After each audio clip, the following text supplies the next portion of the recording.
Come ye disconsolate, where you languish, come at the mercy seat, fervently near. Here bring your wounded hearts, here tell your anguish. Earth has no sorrow that hand cannot heal. Joy. Qu'est-ce qu'un chrétien? Qu'est-ce qu'un chrétien? Comment pourriez-vous l'identifier? Parmi toutes les questions qu'hommes et femmes nous posent, celle-ci réclame une réponse claire, sûre et simple. En lisant le récit de la transformation de Pierre, un fait s'impose à notre attention. Le pouvoir de vivre une vie chrétienne authentique nous est donné une fois que la présence du Christ est effective dans notre vie. Être sans le Christ, c'est n'être pas chrétien. Quelques semaines plus tôt, Pierre avait honteusement renié son Seigneur. Dieu le trouva, lui pardonna et le changea. Dès lors, et notre texte de ce jour le confirme, nous voyons le nouveau Pierre, devenu capable de témoigner et de vivre pour le Christ. Peu de temps avant le reniement de Pierre, Jésus lui avait dit: « Quand tu seras converti, affermis tes frères. » Luc chapitre 22, verset 32.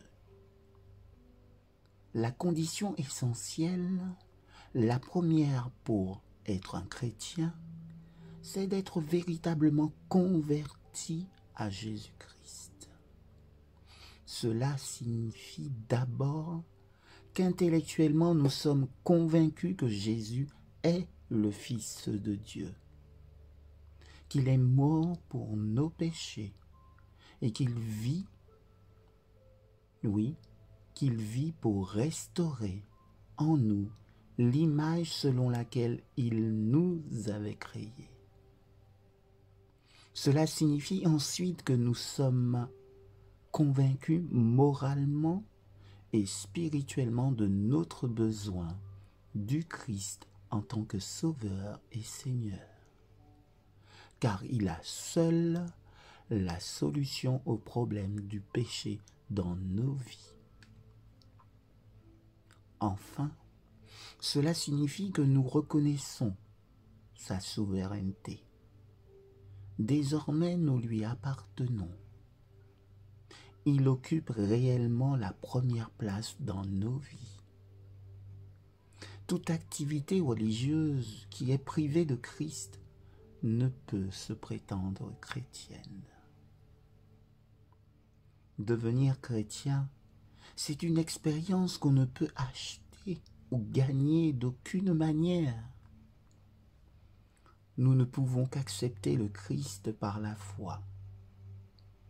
Le mot « croire » signifie que toute notre vie a été conquise. En Christ, nous sommes de nouvelles personnes. Le chrétien a la vie abondante du Christ.